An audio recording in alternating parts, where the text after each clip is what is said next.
Kasunod ng ilang insidente ng karahasan sa mga paaralan, tinututukan ng Department of Justice at National Bureau of Investigation ang posible umanong grooming sa mga kabataang naglalaro ng online games. Pinakakasuhan naman ng DOJ ang may-ari ng baril na ginamit sa pamamaril sa isang paaralan sa Tacloban. May unang balita, si Tina Panganiban Perez. Ilang buwan kasunod ang madugong pamamaril sa San Jose National High School sa Tacloban, Leyte, iniulat ng Department of Justice na inirekomenda ng Tacloban Prosecutor's Office na kasuhan ang may-ari ng ginamit na baril.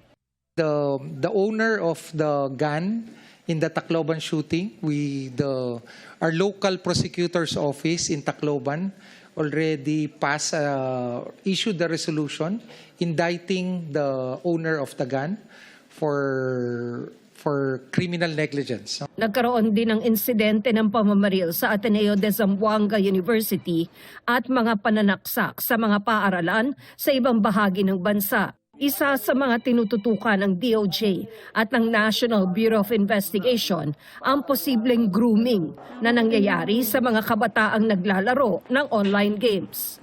Meron po kasi tayong nakikita na pattern. Yung mga naglalaro po, yung mga anak natin or yung nagpa-participate sa games, merong invitation sa kanila to join a separate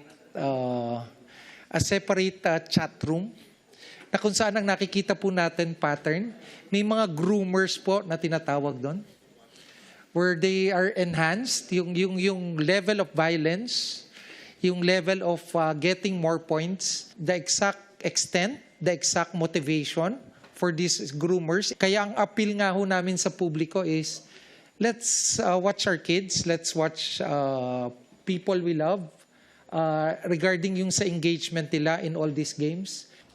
May mga natukoy ng grupo at individual ang mga otoridad pero tumanggi silang magbigay ng detalye. Sabi pa ng NBI, may mga na-monitor umano silang plano ng mga naturang grupo. Meron po kaming personalities na na-identify at we already know kung saan. But we have to be certain before we do our reactions. Naka-surveillance po kami dito sa grupo na to as early as doon sa event ng Tacloban.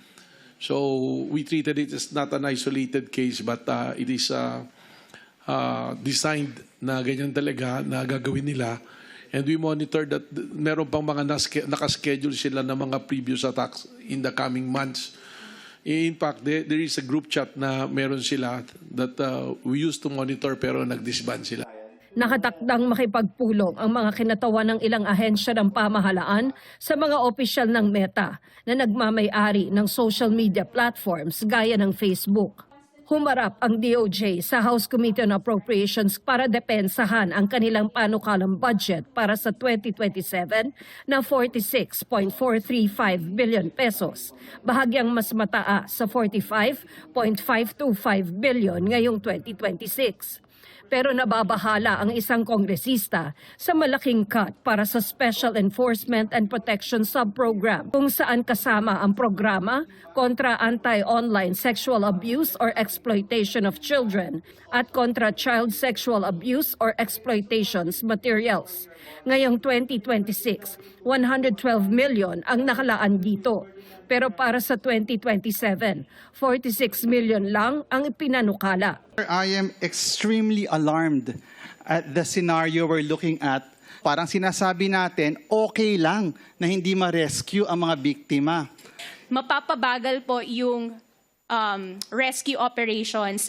Important po yung rescue operations because this leads to victim identification. If we identify victims, then we know how to get to them, where they are, who they are. We can rescue them. We can take a child out of an abusive situation the soonest possible time. So we are really advocating po to, at the very least, restore the budget levels of NCC and IACAT to the 2026 levels.